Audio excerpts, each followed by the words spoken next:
चक्र और सत्यभामा का घमंड चूर किया।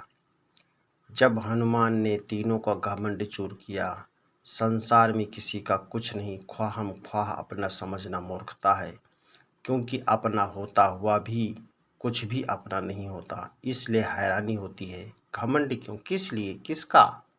कुछ रुपये दान करने वाला यदि यह कहे कि उसने ऐसा किया है तो उससे बड़ा मूर्ख और कोई नहीं। और ऐसा भी है जो हर महीने लाखों का दान करते हैं लेकिन उनका जिक्र तक नहीं करते, न करने देते हैं। वास्तव में ज़रूरतमंद और पीड़ित की सहायता ही दान है, पुण्य है। ऐसे व्यक्ति हर पर सरस्वती की सदा कृपा होती है।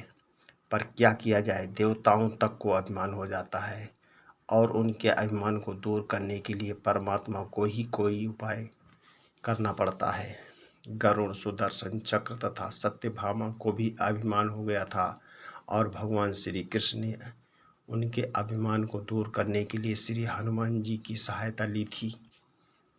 श्री कृष्ण ने अपनी पत्नी सत्यभामा को स्वर्ग से पारिजात ला कर दिया था और वो इसीलिए अपने आप को श्री कृष्ण की अत्यंत प्रिय और अति सुंदरी मानने लगी थी।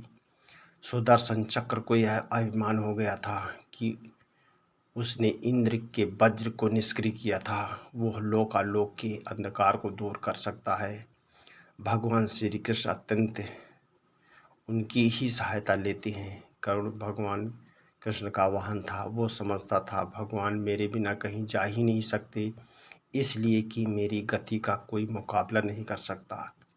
भगवान अपने भक्तों का सदा कल्याण करते हैं, इसलिए उन्होंने हनुमान जी का स्मरण किया। तत्काल हनुमान जी द्वारका आ गए, जान गए कि श्री कृष्ण ने क्यों बुलाया है। श्री कृष्ण और श्री राम दोनों एक ही हैं, वो ये भी जानते थे, इसलिए सीधे राज दरबार नहीं गए, कुछ कौतुक करने के लिए उद्यान में चले गए। वृक्षों पर लगे फल तोड़ने लगे, कुछ खाए कुछ फेंक दिए, वृक्षों को उखाड़ फेंका, कुछ तो तोड़ डाला, बाग वीरान बना दिया। फल तोड़ना और फेंक देना हनुमान जी का मकसद नहीं था, वह तो श्री कृष्ण के संकेत को कौतुक कर रहे थे।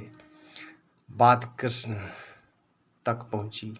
किसी बानर ने राज्योद्यान को उखाड़ दिया है, कुछ किया जाए। श्री कृष्ण ने गरुड़ को बुलाया, कहा जाओ सेना ले जाओ, उस बानर को पकड़ कर लाओ।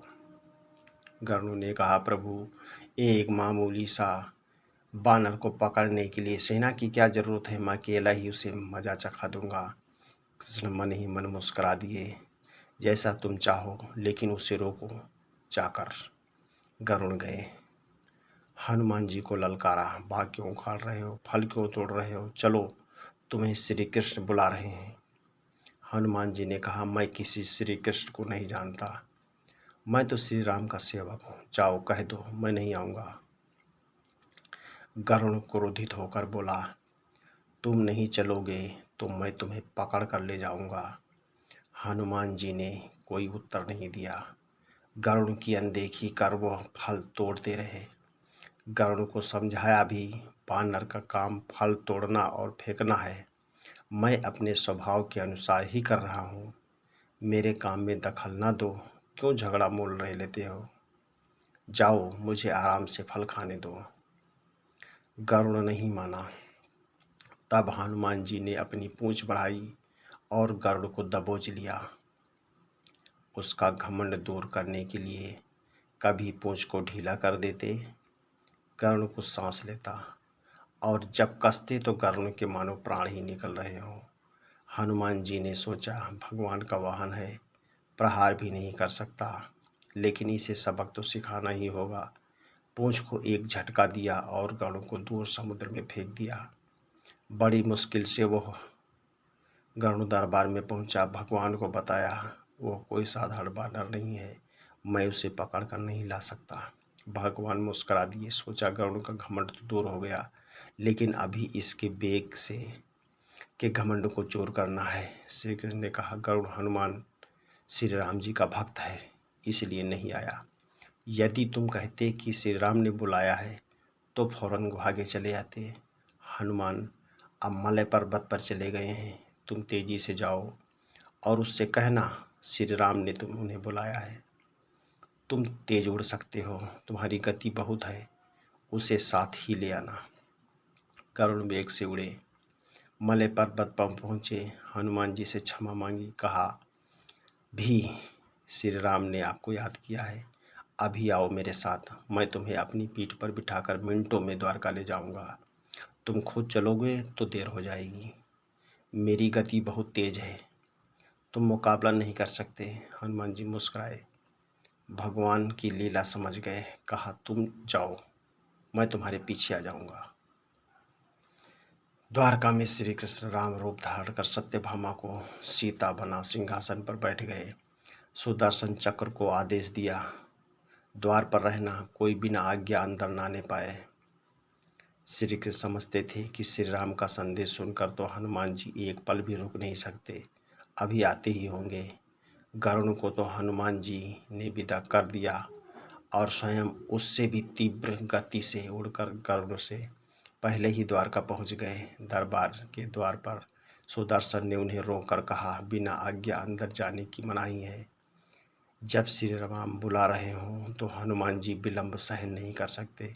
सुदर्शन को पकड़ा और मुंह में दबा लिया। अंदर गए, सिंहासन पर श्री राम और सीता जी बैठे थे। हनुमान जी समझ गए, श्री राम को प्रणाम किया और कहा, प्रभु आने में देर तो नहीं हुई। साथ ही कहा, प्रभु माँ कहाँ है? आपके पास आज ये कौन दासी बैठी है? सत्यभामा ने सुना तो लज्जित हुई, क्योंकि वो समझती थी कि कृष्ण द्वारा पारिजात लाकर दिए जाने से वो सबसे सुंदर स्त्री बन गई हैं। सत्यभामा का घमंड चूर हो गया। उसी समय गरुड़ तेज गति से उड़ने के कारण हाँफते हुए दरबार में पहुँचे। सांस फूल रही थी, थके हुए से लग रहे थे और हनुमान जी को दरबार में देखकर तो चकित हो गए। मेरी गति से भी तेज गति से हनुमान जी दरबार में पहुँच गए। लज्जा से पानी पानी हो गए। गरुड़ के बल का और तेज गति से उड़ने का घमंड चूर हो गया। श्री राम ने पूछा, हनुमान तुम अंदर कैसे आ गए? किसी ने रोका नहीं? रोका था भगवान, सुदर्शन ने। मैंने सोचा आपके दर्शनों में विलंब होगा, इसलिए उनसे उलझा नहीं, मैंने अपने मुंह में दबा लिया। और यह कहकर हनुमान जी ने मुंह से सुदर्शन चक्र को निकालकर प्रभु के चरणों में डाल दिया। तीनों के घमंड चूर हो गए। श्री कृष्ण यही चाहते थे। श्री कृष्ण ने हनुमान जी को गले लगाया, हृदय की बात हुई और उन्हें विदा कर दिया। परमात्मा अपने भक्तों में, अपने निकटस्थों में अभिमान रहने नहीं देते। श्री कृष्ण सत्यभामा, गरुड़ और सुदर्शन चक्र का घमंड दूर ना करते तो परमात्मा के निकट रह नहीं सकते थे। और परमात्मा के निकट रह ही वह सकता है जो मैं और मेरी से रहित है। श्री राम से जुड़े व्यक्ति में अभिमान हो ही नहीं सकता। न श्री राम में अभिमान था, न उनके भक्त हनुमान में। न श्री राम ने कहा कि मैंने किया है और न हनुमान जी ने ही कहा कि मैंने किया है, इसलिए दोनों एक ही हो गए, ना अलग थे ना अलग होंगे। वीडियो अच्छा लगे तो लाइक करें।